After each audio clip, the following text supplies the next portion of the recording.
નમસ્તે વિદ્યાર્થી મિત્રો, આજે આપણે ખૂબ જ ઇમ્પોર્ટન્ટ સવાલ ડિસ્કસ કરવા જઈ રહ્યા છે જે એક્ઝામમાં પણ પૂછાતો હોય છે, પણ ઇન્ટરવ્યૂમાં એક્ઝામ કરતાં પણ વધારે ઇન્ટરવ્યૂમાં ઘણીવાર પૂછાતો હોય છે.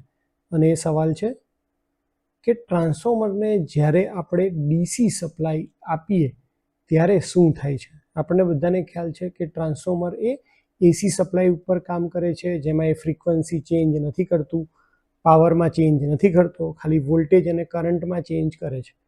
પણ એસીની જગ્યાએ જો આપણે ડીસી સપ્લાય આપીએ તો શું થાય ટ્રાન્સફોર્મરને. જો એમાં સૌથી પહેલી વસ્તુ એ ડિસ્કસ આપણે કરી લઈએ કે ટ્રાન્સફોર્મરની અંદર સેકન્ડરી સાઈડ ઈએમએફ કેમ ઇન્ડ્યુસ થાય છે. તો સેકન્ડરી સાઈડ ઈએમએફ ઇન્ડ્યુસ થવાનું કારણ એ છે કે પ્રાઇમરી સાઈડનો જે ફ્લક્સ છે, જે ટાઈમ વેરિંગ ફ્લક્સ છે, એ એને મળે છે. એ ફ્લક્સ એને મળે તો શું થાય છે કે ઈએમએફ ઇન્ડ્યુસ થાય. પણ ફ્લક્સ ટાઈમ વેરિંગ હશે જ નહીં તો ઈએમએફ ઇન્ડ્યુસ થશે નહીં. અને સેકન્ડરી સાઈડ ઉપર ટાઈમ વેરિંગ ફ્લક્સ જોઈએ, કારણ કે તમારા કંડક્ટર સ્ટેડી છે. એટલે પહેલો પ્રશ્ન તો ત્યાં જ આવી જાય, કારણ કે જેવો તમે ડીસી સપ્લાય આપો તો ડીસી સપ્લાયનો જે ફ્લક્સ છે એ ટાઈમ સાથે વેરી થતો નથી. તો કોન્સ્ટન્ટ ફ્લક્સ અને કંડક્ટરની મૂવમેન્ટ નથી તો ત્યાં કોઈ ઈએમએફ ઇન્ડ્યુસ થશે નહીં. બીજી એક વસ્તુ કે ટ્રાન્સફોર્મરનો જે કરંટ છે કોના પર ડિપેન્ડ કરે છે, તો એનું ઇક્વેશન છે કે V1 - E1 upon Z1. Z1 એટલે શું? ઇમ્પિડન્સ.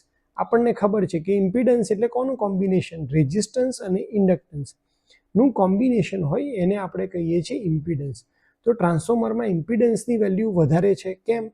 કારણ કે ઇન્ડક્ટન્સની વેલ્યુ વધારે છે. ટ્રાન્સફોર્મરના રેઝિસ્ટન્સની તો વેલ્યુ બહુ ઓછી છે, કારણ કે વાઇન્ડિંગ કોપરનું બનેલું છે. પણ આપણે એને ટર્ન્સ વાર્યા છે અને ઇન્ડક્ટન્સની ઇફેક્ટ આવે છે, એટલા માટે ઝેડની વેલ્યુ વધારે છે. તો અહીંયા લખ્યું છે કે V1 એ તમારો પ્રાઇમરી ઇનપુટ વોલ્ટેજ, E1 એટલે કે ઈએમએફ ઇન્ડ્યુસ અને Z1 એટલે પ્રાઇમરી વાઇન્ડિંગનો ઇમ્પિડન્સ. હવે ડીસી સપ્લાય આપીએ તો આપણે અગાઉ ડિસ્કસ કર્યું એમ ઈએમએફ ઇન્ડ્યુસ નહીં થાય, કારણ કે ટાઈમ વેરિંગ ફ્લક્સ નથી. તો ઈની વેલ્યુ થઈ જશે 0. અને તમે આને બીજી રીતે પણ સમજાવી શકો કે ફ્રીક્વન્સી 0 છે. ઈએમએફનું ઇક્વેશન આપણને ખ્યાલ છે 4.44 FN1. ડીસી સપ્લાય આપીએ તો ફ્રીક્વન્સી 0. ફ્રીક્વન્સી 0 એટલે ઈએમએફ 0. Primary વાઇન્ડિંગનો inductance 0. કેમ? કારણ કે XL = 2πfL અને ફ્રીક્વન્સી 0 તો X1 0. એટલે ઇમ્પિડન્સની વેલ્યુ કેટલી થઈ જશે? R1 જેટલી. R1 કેટલો હોય છે ટ્રાન્સફોર્મરનો? બહુ જ ઓછો, 1 ઓહ્મ 2 ઓહ્મ. તો તમે સપ્લાય આપશો 230 વોલ્ટ અને ડિવાઇડેડ બાય, કારણ કે આ ઇક્વેશન શું બની જશે? I1 = V1 upon Z1. તો 230 ભાગ્યા 1 કરીએ તો ટ્રાન્સફોર્મર ખૂબ જ હેવી કરંટ, 230 ભાગ્યા 1 એટલે કે 230 એમ્પિયર કરંટ સપ્લાયમાંથી ડ્રો કરશે.